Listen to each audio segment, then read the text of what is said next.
Bien, buenos días. Tengan todos ustedes bienvenidos a su programa de Transfer Pricing. Es un programa diseñado con el objeto de empezar a platicar sobre los aspectos que vienen a dar la luz de que son los BEPS, que son estos BEPS que empezaron o se empezaron a pues a investigar ciertas investigaciones desde el año de 2012 con motivo de los G20 y los países que integran la OCDE. En estos propósitos, bueno, son acciones encaminadas para evadir, ¿no?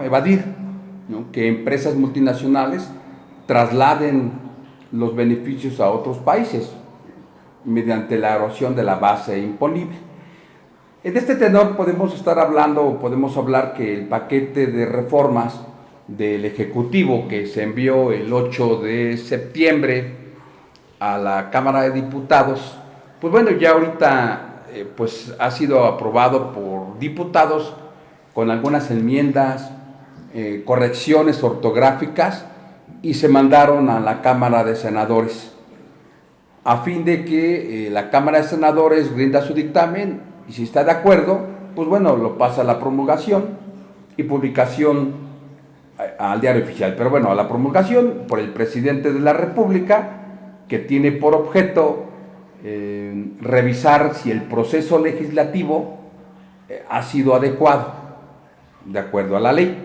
Aquí déjenme comentarles, nada más que va a ser un tema de estudio, que dentro de este paquete económico pues bueno, no hay una congruencia con lo que está en la ley de ingresos. Como que en la ley de ingresos le faltó un impuesto que está dentro del paquete económico y que por lo tanto, si no se hace una enmienda, podríamos no pagar el impuesto. Pero esa es otra situación. Bueno, entonces como hablamos, esta parte de las BEPS dentro del paquete económico que se envió, pues bueno, gran parte o la parte más nutrida es la participación en la que México forma parte de la OCDE y que tiene sus compromisos internacionales de adoptar a su legislación doméstica, pues todas las recomendaciones que ha emitido la OCDE. Y en este tenor podemos estar hablando que estos BEPS buscan asegurar que las empresas multinacionales paguen impuestos por la totalidad de sus ingresos obtenidos y que además paguen los impuestos en donde se generó la riqueza. Entonces, hoy vamos a tocar uno de los puntos neurálgicos de esta reforma, que es un plan, vamos a decir que es un decreto que bueno, se viene haciendo a través de decretos que se le llamaban o se le llaman repatriación de capitales. Este decreto viene a marcar una diferencia como lo vienen haciendo muchos países. Nosotros lo venimos haciendo desde el año del 1995, para que ustedes se den cuenta, en donde una persona física, por ejemplo, una persona moral, tiene ingresos lícitamente en México y lo que hace es invertirlos en otro país. Como cualquier otra persona física, busca mejorar sus rendimientos y los coloca o los invierte fuera de México. De acuerdo al artículo 1 de la ley, pues debe de contribuir a los gastos públicos por la totalidad de los ingresos que obtenga en México y en el extranjero. O sea, independiente de la fuente de riqueza de donde procedan. Así dice el artículo 1, fracción primera. No, esas personas físicas y personas morales deberán pagar el impuesto sobre la renta por la totalidad de los ingresos cuando sean residentes en México. Entonces eso quiere decir, Ernesto, que si tú eres residente en México y obtienes ingresos en México y también tienes ingresos en el extranjero, ya sea que a lo mejor tengas una cuenta en un banco extranjero y esa cuenta, por el capital que invertiste, genera ciertos rendimientos, pues esos rendimientos llamados intereses, pues como eres residente en México, tienes la obligación de pagar todos los impuestos por la totalidad de los ingresos que tienes tanto en México como en el extranjero. Y bien, el artículo 6º y 5º de la Ley de Impuesto sobre la Renta te permiten pues acreditar el impuesto que tú te hayan retenido en el extranjero y acreditarlo contra el impuesto que resulte a cargo.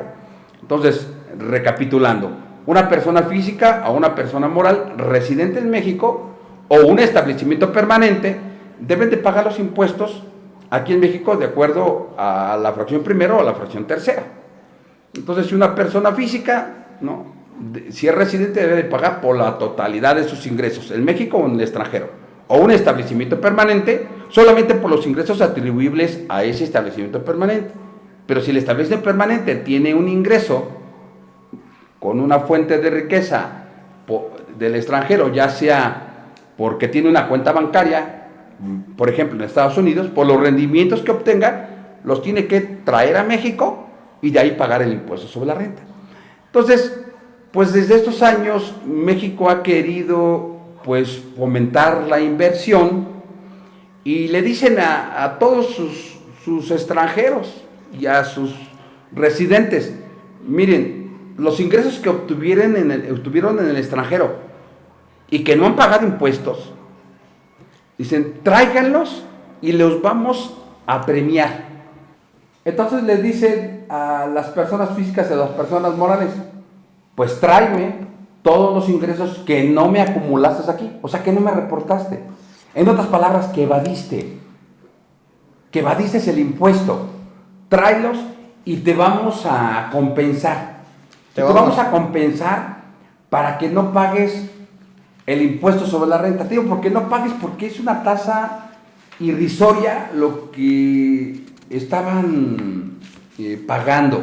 Te decían, creo ahí en el principio... En el decreto que se hizo en 2009, te decían que si eras persona física pagaras un 4% y si eras persona moral un 7% del total de los ingresos que hubieses obtenido. Sí, pero fíjate que en los años, digo que en 1995, estábamos hablando creo que de 1%, había que checarlo, ¿no? Pero vean la diferencia, 1%, luego 4 a 7, ¿verdad, Ernesto? Sí. Ok. Pero se ha ido modificando. Yo recuerdo cuando escribí un artículo en la revista Consultorio Fiscal, yo comentaba que aparte de fomentar la inversión, México forma parte de una organización que ahorita ya es muy conocida para el combate al lavado de dinero, que tiene su sede en Uruguay, en Montevideo. Que era exactamente para eso, para lavado de dinero. Entonces, cuando yo hablé en ese año sobre lavado de dinero, pues decían, este cuate está loco, ¿no? ¿De qué está hablando, no? Hoy ya lo sentimos más palpable, ya vemos que las cosas van en serio. Bueno, entonces, en este tenor, el Ejecutivo manda iniciativas tendientes a fomentar la inversión, a que traigan sus ingresos esas personas físicas y personas morales, pero ya con otras reglas. Las reglas son distintas. Ya no hablamos de una disminución de ingreso, o sea, del impuesto, porque antes decían del ingreso omitido, pues págale el 5, bueno, el 4 o el 7, ¿no? Sí. Entonces trae los ingresos que no se grabaron en México y lo único que vamos a condenar, o el beneficio que tiene esta repatriación de capitales, es de que no vas a generar ni recargos, ni actualización, ni multas.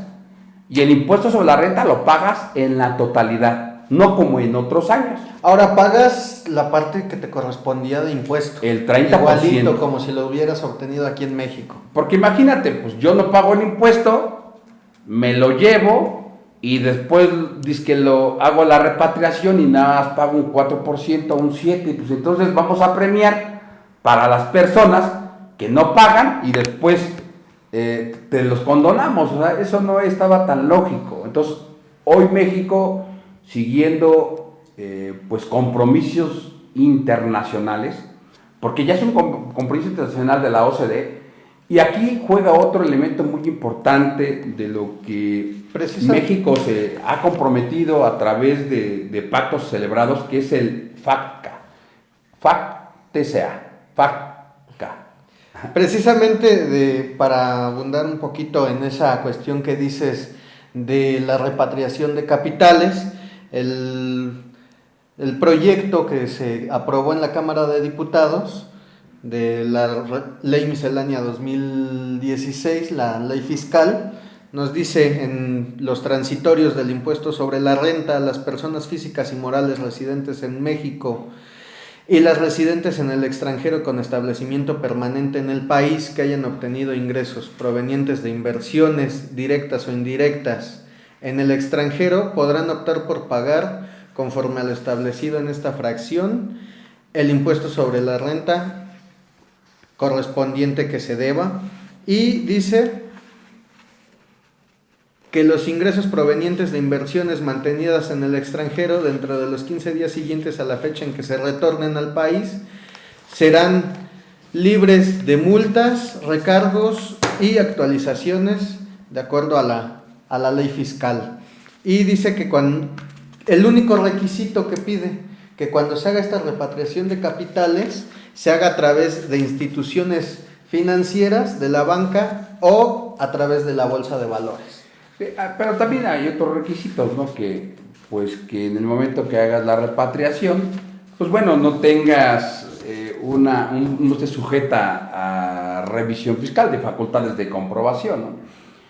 Lo que te comentaba era sobre esta ley que México firmó con Estados Unidos. El FATCA. Ajá, el FATCA. Que bueno, que como México, yo siempre lo he dicho, siempre ha sido pionero. Él firmó desde el año marzo 2012, creo yo, marzo 2012, a donde México se comprometió con el IRS, con el Departamento del Tesoro, a hacer un intercambio de información. Pero no solo intercambio de información, sino también la retención por parte de las instituciones que estén aquí financieras. Pero desde 2010, desde 2010 entró FATCA. México firmó con Estados Unidos y hasta yo recuerdo hace 2 años, de 2014, si unos contribuyentes residentes en México tenían inversiones en Estados Unidos, el Departamento del Tesoro giró órdenes a los bancos extranjeros en el que le decían, oye, el extranjero está registrado en el SAT allá en México, ¿no? Entonces túmbale el impuesto sobre la renta de aquí, como si fuera un contribuyente normal. Entonces le hicieron retención por el depósito que tenían en esas cuentas de inversión. Entonces la gente se extrañó. Porque me cayeron 2 casos de ese tipo. Entonces, mexicanos que tenían cuentas en el extranjero, el gobierno, el IRS, por este decreto del FATCA, obliga, marzo de 2010. Ajá, en marzo del 2010, obligan a los extranjeros, a bancos extranjeros, a que les retengan a las personas físicas y personas morales que son por cuentavientes que están domiciliados fuera del territorio de los Estados Unidos. Y en este caso agarraron a mexicanos. Entonces, como ven, pues ya México ya venía pues con estos compromisos y hoy los retoma o los reconoce modificando una nueva obligación del artículo 32B y ahora le puse bis del Código Fiscal para que haya un intercambio de información de manera automática, como otros que ya se tienen. Que prácticamente, ¿no? Esto fue una ley que se dio a nivel local en Estados Unidos, porque se llama Ley sobre el Cumplimiento Fiscal relativa a cuentas en el extranjero, pero es nada más aplicaba para Estados Unidos, que México vio un buen parámetro dentro de esta ley que estableció Estados Unidos y asumió el compromiso como si fuera a nivel internacional, pero no fue una recomendación de la OCDE, no fue un tratado internacional, simplemente México firmó y dijo, yo cumplo con tus disposiciones dentro de Estados Unidos. O sea, la propuesta de la reforma del Código Fiscal de la Federación solo viene entonces a complementar una obligación que ya fue adoptada por México a nivel internacional en esta materia, tanto el Acuerdo Multinacional de Autoridad Competente, del que nuestro país es parte, por sus siglas en inglés es MSAA, desde el 2014, como por los acuerdos bilaterales que México ha firmado con otros países, por ejemplo, el FATCA, celebrado con Estados Unidos de América, y ahorita, repito, el artículo 32B bis del Código Fiscal de la Federación. Entonces, viene a reconocer, pues, compromisos internacionales. Si la gente que nos hace favor de vernos por el ciberespacio, si ustedes buscan, ahora sí que en buscadores tradicionales, pues quizás no lleguen a encontrar, pero si ustedes buscan en un buscador ya más académico, como Google profesional, pues ahí podrían encontrar pues el FATCA que se ha firmado con diferentes países, con Estados Unidos. Como bien Ernesto dice, bueno, eso fue un compromiso interno, pero después ya lo hicieron a nivel internacional. Entonces, pues bueno, ustedes pueden buscar y que me diga alguien si pueden ustedes ver la versión en español. No existe. O sea, si México se ha comprometido a esto, pues por lo menos debe haber una traducción al español, ¿no? Como en algunos convenios internacionales. Eso no existe, nada más tiene para Estados Unidos. México firmó, fue el tercer país que firmó en el FATCA. Como siempre he dicho, México ha sido pionero, pero también es el primero siempre en incumplir. Bueno, entonces en esta medida, para crear congruencia, entonces México hace durante este proyecto, ¿no?, una reforma, ¿no?, al Código Fiscal, y ya no le llaman repatriación de capitales, ¿no?, le llaman de esta forma. Entonces, al hablar solamente de traer los ingresos y aplicarles el impuesto sobre la renta, sin que hubiera un beneficio adicional, como hubiese algo, pues bueno, deja, pues ya no sea tan atractivo, ¿no?, para los contribuyentes. Antes era atractivo porque la gente podía traer aquí sus capitales, ¿no?, y pagar una mínima parte del impuesto sobre la renta, pero ahora, o desde el antepenúltimo o el último decreto de repatriación, pues ya te piden los datos, que eso es lo más complicado. Que bueno, esta ley del FATCA también te dice que si no has informado al gobierno de dónde eres, que tienes una cuenta en el extranjero y que por ahí estás obteniendo intereses o dividendos, pues que te haga la retención el banco en donde tú tienes la cuenta y se lo pase o se lo traslade directamente esa retención al gobierno donde no le estás reportando. Y ese mismo síntoma va a ser con los mexicanos. Si los mexicanos tienen una cuenta ya y no retornan el dinero hacia acá al país de origen, pues igual y también les van a aplicar su retención. Ponemos un ejemplo. Yo, mexicano, tengo una cuenta en Estados Unidos. ¿Cómo la abrí? Con mis dividendos, mis sueldos, lo que yo tenga de capital que ya pagó el impuesto sobre la renta en México. Eso es importante decirlo. Capital que ya pagó impuestos en México. Yo voy y lo invierto en una cuenta en Estados Unidos. Esa cuenta en Estados Unidos generó intereses. Esos intereses generaron un impuesto sobre la renta, quizás en Estados Unidos o no. Ok. Lo que te dice este capital, esta repartición de capitales, tráelos y aquí pagas el impuesto. Como si hubiese sido un impuesto generado aquí en México. Aquí en México, por ser tú residente en México. Entonces lo traes y tienes derecho a acreditar el impuesto que te retuvieron en Estados Unidos, en el ejemplo que estoy citando. Y la diferencia, pues te lo pagamos. Oye, pero sí, ¿qué tal si me pagaron, que me retuvieron más? Pues tendremos que tener, o tenemos derecho a la devolución del impuesto pagado en exceso. Se pudiera hacer. Pero el problema ya no es eso. O sea, el beneficio, como yo reitero, ya no es el que había. De pagar solo el 4%.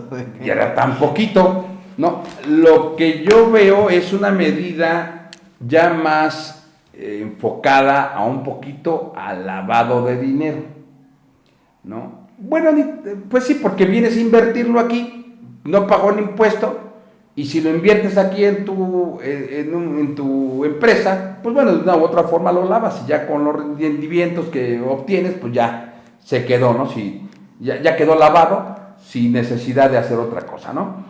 Pero en este caso lo traes y pagas el impuesto, pues bueno, ya pagó el impuesto y ya se vuelve capital y ya no tienes ningún problema. Pero a lo que yo voy es, ¿qué beneficios obtienes ahorita con esta repatriación?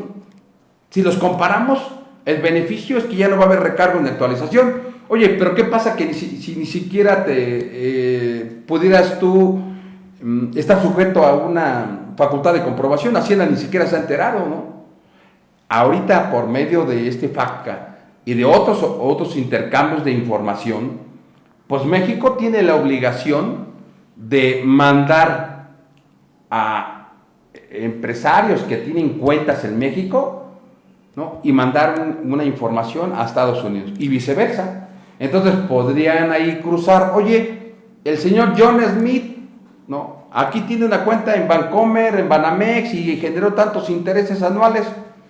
Ahí te va, ¿no? ¿Cuántos intereses generaron? Y también el señor Juan Pérez Colote, ¿no? En Estados Unidos generaron tantos ingresos y cuántas cuentas, ahí te van. Entonces hacemos un intercambio de información por el compromiso que tenemos del FATCA. Y bueno, pues si antes no te enterabas, IRS, si antes no te enterabas, pues ahora ya te vas a enterar. Entonces, ¿por qué ahorita ya no hay una disminución en la tasa? Por esos acuerdos bilaterales que se tienen. Pues antes, pues sí te decían, el incentivo que tenían es tráelos y te descontamos casi todo el impuesto, ¿no? Ahora ya no te descontamos, ¿por qué? Porque ahora ya tenemos intercambios de información tipo espejo, ¿no? Sí. Ahora sí, no me retienes, ¿no? Porque tú eres extranjero, yo tampoco aquí te puedo retener, no sé, estoy suponiendo, ¿no? Porque a lo mejor los intereses que estoy generando vienen de un paraíso fiscal. Ese es otro cuento, ¿no? Y entonces, bueno, vamos a empezar a abrir un poquito más la brecha, porque pues si eso es en el caso de que tenemos ingresos en Estados Unidos cuando hay intercambio de información, pero si los obtenemos de otra fuente de ingresos donde no hay intercambio de información, entonces ahí es donde las cosas empiezan a tener sentido, ¿no?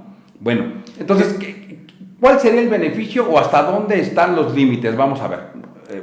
El límite es que este decreto o esta regla solamente tiene una vigencia de 6 meses. Número 6 meses. ¿No? Del 2016. Hasta el 2016 tú puedes formar o traer tu dinero en a una institución de crédito, como te dices. ¿Pero de cuándo? Pues todos los ingresos que no han pagado impuesto en México y que debían de haberlo pagado hasta el 31 de diciembre de 2014. Entonces, todo lo que no has traído a México, tienes que repatriarlo y solamente son al 31 de diciembre de 2014. 2015 no te lo incluyen, ¿eh? No. 2015 no está incluido. Pero te vas a traer todo lo del 2014, 2013, sin pagar multas y sin pagar recargos. Sí, porque ya antes había un decreto. Bueno, entonces, este es un beneficio, por decirlo así. Solamente va a estar abierto hasta 6 meses del 2016, ¿no? Y tendremos la oportunidad del contribuyente de no pagar el ISR actualizado por la inflación. No vas a pagar ni recargos, ni vas a pagar multas sobre este impuesto determinado en México. Y que también el impuesto determinado, como ya lo comentamos, tienes derecho a acreditarle el ISR que tú pagaste en el extranjero. Sí, y además los contribuyentes al repatriar esos capitales están liberados de todas las obligaciones formales que tienen, declaraciones anuales, declaraciones informativas en su caso. Entonces, eso es un buen beneficio, ¿no? El de no contar o no contratar con un contador para que me pueda regularizar pues mi situación fiscal, ¿no? Como tú bien dices, ¿no? Oye, ¿qué es lo que debo de hacer, no? Pues yo como persona física o persona moral en México, o así como los residentes en el extranjero que tengan un establecimiento permanente en México, por las inversiones y los intereses depositados en instituciones financieras extranjeras hasta el 31 de diciembre de 2014, incluyendo los paraísos fiscales, pueden acogerse a estos beneficios, ¿no? Y bueno, una vez que hayan sido retornados, ¿cómo se podrán realizar? El retorno de los recursos se realizará a través de instituciones de crédito o de casas de bolsa, por lo que quedan excluidos la posibilidad de repatriar cantidades en efectivo. No, olvídate, sí, ya cantidades en efectivo ya no se puede. De lavado de dinero que decíamos, sí, ¿no? Te traes el dinero en efectivo y cómo le vas a hacer para establecer que pues, es un dinero bien habido o mal habido, ¿no? No, ya cantidad en efectivo ya no se puede. La cuestión que sea toda a través de las instituciones de crédito, casas de bolsa. Y aparte también, algo de eso del dinero en efectivo, decía o salió una noticia que en Estados Unidos los bancos ya no quieren las inversiones o que vengan las inversiones en dinero en efectivo. ¿Por qué? Porque estas cuestiones de la volatilidad del mercado, puede ser que el día de mañana yo entre en crisis y pues ese dinero es fácil de que se lo lleven el capital extranjero y me quede desfalcado yo como institución de crédito. Ajá. Digo, así como que es muy fácil llevárselo y muy fácil estarlo moviendo, y dicen las instituciones financieras, no, espérate, mejor vamos a hacerlo de otra forma, ¿no? No, en efectivo no es tan seguro el trámite cambiario. Ya no es muy aliciente tener tu inversión en Bancolchón. Bancolchón.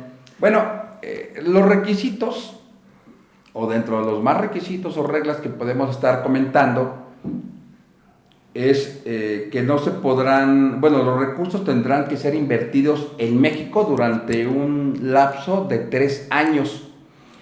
¿Y cómo lo pueden hacer personas morales? Se proponen 3 alternativas. 1, la adquisición de activos fijos. 2, la inversión en investigación y desarrollo de tecnología. O 3, el pago de pasivos. Esto es algo que es una condición que durante los 3 años tienes que traer ese dinero, y me refiero a los frutos, ¿no?, civiles, a los intereses. Si quieres traer todo el capital, eso no, ya no tiene por qué pagar el impuesto sobre la renta. Eso que quede muy claro, ¿no?, para los cibernautas. Piensan que a lo mejor yo traigo todo el dinero que me traje, que invertí en Estados Unidos. No, lo único que se va a repatriar es el fruto, el interés o el dividendo que se obtuvo allá. Aquí en México el capital ya pagó impuestos, no tiene usted por qué volver a pagar impuestos sobre la renta. Entonces tiene que ir a su institución y decir, mira, este es el cachito, ¿no?, o el cachotote que me dieron de Estados Unidos y por los cuales yo pagué el impuesto sobre la renta en México. ¿Ok? Y con eso es más que suficiente, ¿no? Con eso se tiene que hacer. Bueno, dicen entonces que sean en instituciones de crédito o casas de bolsa. Ahí es a donde se va, a donde está el problema, por decirlo así, ¿eh?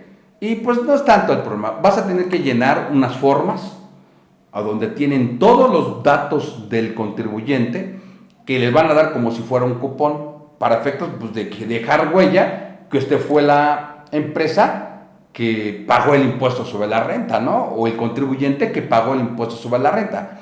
Eso antes no era. Cuando nació este decreto era anónimo todo, ¿no? O sea, me refiero anónimo a la institución de crédito, ¿no? Ahora en esos decretos hay que dejar una huella desde el decreto anterior. Precisamente por las acciones de BEPS que dicen que hay que transparentar la información. Exactamente, para dar cumplimiento a las acciones de BEPS y el FATCA, ¿no? Y el otro criterio que comentas un momento más. ¿Y qué más? En la parte de personas físicas, dice, para las personas físicas, además de las 2 primeras alternativas, se propone la inversión en instituciones del sistema financiero en México. ¿Okay? Entonces, tú traes el dinero, tienes, en lugar de invertir en activos fijos, en investigación y desarrollo o pago de pasivos, con que tú los deposites en la cuenta en banco por 3 años, con eso es suficiente para cumplir y repatriar los capitales. Es más sencillo para las personas físicas, ¿no? Las personas físicas. ¿No? Dice una condición, que si el contribuyente, física o moral, está en facultades de comprobación, no lo puedes hacer. No puedes hacer. no se podrán repatriar recursos por los cuales el SAT hubiera iniciado sus facultades de comprobación. Qué bueno sería que dijeran, oye, pues ya está, ¿no? Oye, pues, reitero, bueno, ahí se reitera lo que estoy diciendo, ¿no? Oye, ¿por qué ya no están condonando el impuesto sobre la renta como era antes? Bueno, pues porque ya hay intercambios de información, ¿no? Y si ya si te no lo están hubiera, viendo que no declaraste algo y te van a iniciar un crédito fiscal, te dicen, espérate, no lo traigas antes. Así ya no te lo voy a valer porque ya te voy a poner un crédito con multas, actualizaciones, recargos. Sobre todo la multa. Y ahora sí te va, ¿no? Si bien te va, ¿eh? Bueno, entonces esos contribuyentes que ya tienen ahí en la puerta las facultades del SAT, entonces esos no. Bien, dice, si se ha interpuesto algún juicio o medio de defensa, estamos hablando de medio de defensa, pues no. Amparo, irse al tribunal. Juicio de lo contencioso administrativo, amparo, o cualquiera. El contribuyente tendrá que desistirse del mismo antes de ejercer los beneficios del programa. Disposición transitoria, a que se refiere la fracción 13 de la Ley del Impuesto sobre la Renta. Creo que este decreto de repatriación de capitales, y le llaman así como que decreto de repatriación de capitales porque pues se venía así dándole esa nomenclatura en otros años. Si ustedes cibernautas buscan en cualquier Google o en cualquier banco o institución, pues van a tener ahí esta ley, ¿no, Ernesto? No, y si buscan directamente en la ley del impuesto sobre la renta o en el decreto que se mandó para su aprobación y discusión a la Cámara, si buscan repatriación de capitales no lo van a encontrar como tal, es una fracción del retorno de inversiones que tengas en el extranjero. Exactamente, ya, ¿verdad? Repatriación de capitales como que se hizo el término doctrinal, por así decirlo, porque así se llamaban los decretos, pero ahorita en la ley como tal no viene así que ese nombre. Sí, inclusive estos decretos venían o es la primera vez que vienen junto con la miscelánea fiscal de diciembre, donde se modifican, adicionan los impuestos. Pues bien, pues eso es todo lo que hoy podemos hablar sobre esta repatriación de capitales que viene ahorita en nuestro paquete económico, y los invitamos a que nos sigan en el Facebook, ¿no? En las redes sociales, donde vamos a estar subiendo este tipo de cápsulas para que ustedes nos vayan conociendo. Ernesto y Daniel en la conducción, un servidor José Manuel Miranda.